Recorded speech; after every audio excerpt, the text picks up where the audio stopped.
iawn, Betsan. Ddoe, fe gyhoeddodd ysgrifennydd gwladol Cymru, Alun Cairns, Fil Cymru, sef setliad datganoli newydd ar ein cyfar.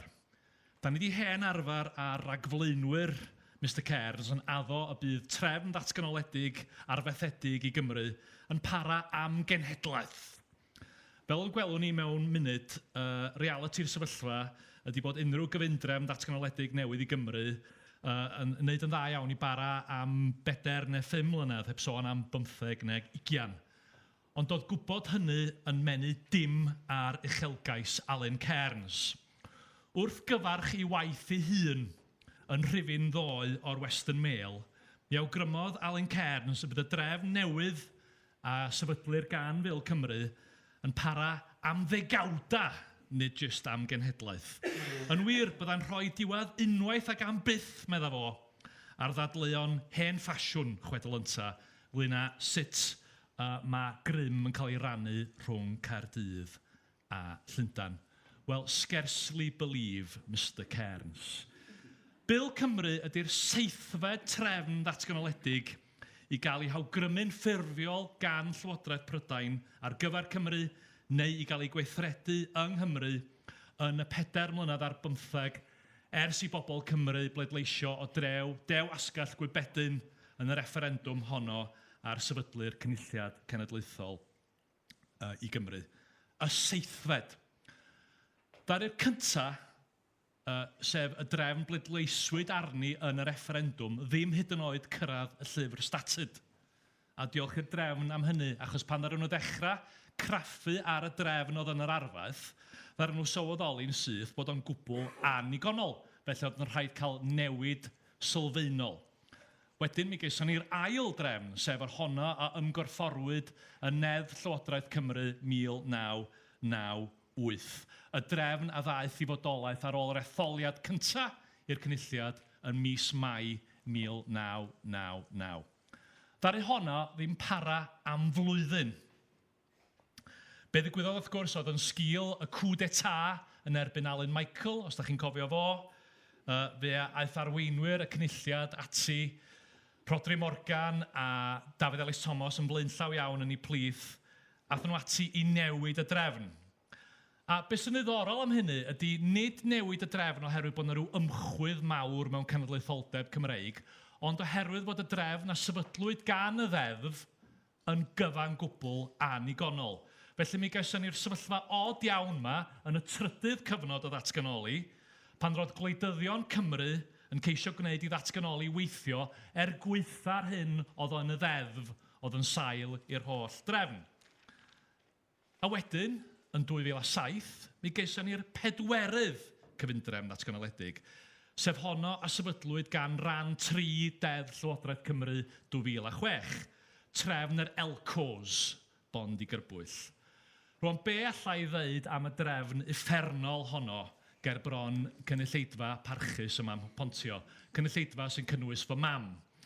Wel, dim ag eithrio i fod o'n gybolfa lwyr yn drefn diarhebol o hirwyntog a aneffeithiol. Ac felly, yn 2011, ar ôl referendwm arall, trefn datganoli arall, y 5ed.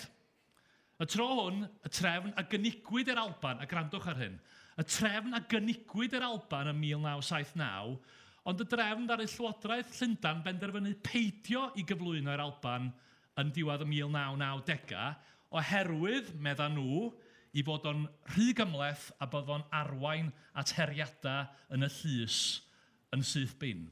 Ond na, mi gyflwynwyd hon yng Nghymru yn 2011, a wyddoch chi be? O fewn chydig flynyddoedd, chydig fisoedd, roedd yna 2 her yn y Goruchaf Lys yn erbyn Deddfwriaeth Gymreig, a 3 dyfarniad gan y Goruchaf Lys sydd i gyd yn deud pethau ychydig yn wahanol a sy'n golygu bod ni ddim cweit yn siŵr beth ydy pwera'r Cynulliad Cenedlaethol. Felly, mewn ymateb i'r methiant diweddara yma, ym mis Medi y llynedd, dyma Stephen Crabb yn cyflwyno drafft o setliad datganoli newydd i Gymru. Y 6ed. Ac oedd hon hefyd i fod i bara am genhedlaeth.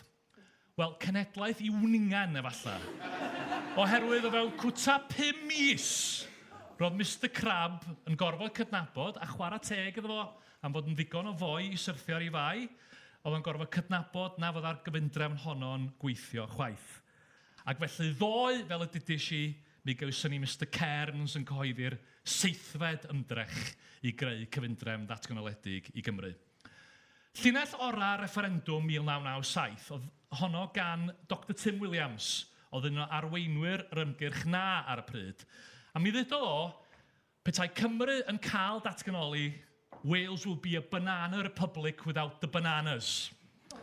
Wel, yn gyfansoddiadol o leia, mae Dr Williams wedi cael ei brofi'n gywir. Yn wir siawns bod 7 cyfundrefn ddatganoledig yn cael ei hawgrymu'n ffurfiol neu gweithredu o fewn llai na 20 mlynedd yn rhyw fath o recod byd eang. Pam yn bod ni mor wael? Pam yn bod ni'n cael ffasiwn draffarth sefydlu trefn gyfansoddiadol gall i Gymru? Pam ein bod ni yn ngeiriau Waldo yn parhau i gropian bron i 2 ddegawd ers gwawrddi'r ddatganoli a bron i 130 o blynyddoedd ers dechrau'r trafod difrifol ynglŷn â datganoli neu ymreolaeth i Gymru?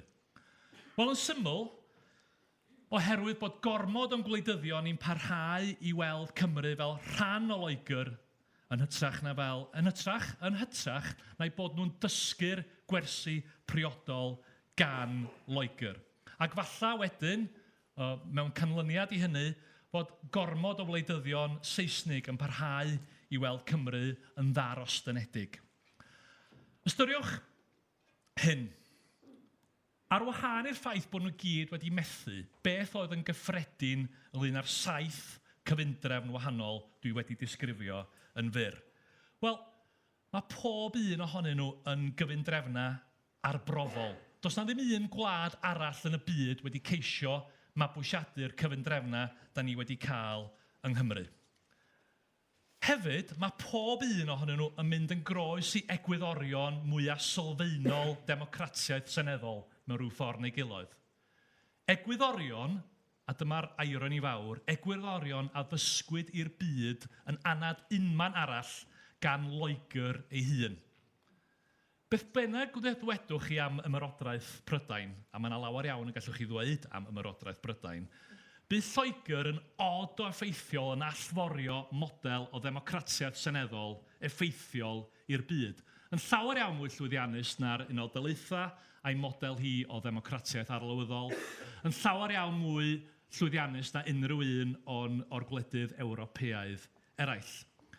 Mae llawer iawn o genedlaetholwyr Cymreig yn gwgu wrth glywed gwleidyddion Saesnig hunandybus yn disgrifio San Steffan fel the mother of parliaments. Eto fyth, fel gosadiad ffeithiol, mae o'n o agos ati. Mae model San Steffan o ddemocratiaeth yn seliedig ar nifer o egwyddorion eitha syml ynglŷn â perthynas y gwahanol sefydliadau sy'n creu cyfundrefn lywodraethol. Megis y dylech chi gael gwahaniaeth eglur rhwng y Llywodraeth a'r Senedd. Syml iawn. Megis fod deddfwrfa ac awdurdodaeth gyfreithiol yn mynd law yn llaw hefo'i gilydd. Maen nhw'n gymair naturiol i'w gilydd. Anwybyddwyd yr egwyddorion sylfaenol yma dro ar ôl tro wrth greu cyfundrefnau datganoledig i Gymru. Felly am ddegawd cyntaf datganoli, oedden ni'n gorfod delio efo'r ffaith nad oedd na wahaniaeth eglur rhwng y Llywodraeth a'r Senedd yng Nghaerdydd. A rwan, problem y cyfundrefnau sy'n cael ei cynnig gan gynnwys yr hyn a gynigwyd ddoe, ydy fod gennym ni Lywodraeth Gymreig, Senedd Gymreig, ond dim awdurdodaeth gyfreithiol. Yn hytrach, da ni'n ran o awdurdodaeth gyfreithiol sy'n perthyn yn meddwl Michael Gove a'r weinyddiaeth gyfiawnder i Loegr. A dyma'r ironi mawr, dwi'n meddwl. Yn yr ymdrech i lynu mor agos a phosibl at Loegr ac i geisio cynnal yr elfennau hynny o'r gyfundrefn England and Wales sy'n parhau fodoli, mae'r gwleidyddion rheini sy'n gwrthwynebu datganoli go iawn i Gymru yn dewis anwybyddu'r egwyddorion democrataidd pwysig yma Lloegr, ei gweitha falla, wedi ei rhannu ar byd. Hyn yn ei dros yn egluro pam y bydd yn rhaid ni gael 8fed, 9fed a falle hyd yn oed 10fed setliad datganoli cyn cyrraedd gwlad yr addewid. Dwi'n ni ddim be fydda Waldo yn ei feddwl o sgwrs sy'n gorffan trwy annog y gynulleidfa i ddysgu gan y Saeson. Dwi'n yn siŵr be dwi'n feddwl o sgwrs sy'n gorffan hefo neges o'r fath, yn enwedig gan una ar drothwy gêm bel-droed go bwysig yn ei herbyn nhw. Serch hynny, mae'r neges yn eglur. Fe fydd Cymru yn parhau i gropian, yn parhau i fethu a cael trefn gyfansoddiadol ei hun sy'n ffit at bwrpas, nes ein bod ni'n rhoi'r gorau i geisio bod yn rhan o Loegr, ond yn hytrach yn dysgu'r gwersi priodol y mae'r Saeson wedi'w dysgu i weddill y byd. Diolch yn fawr.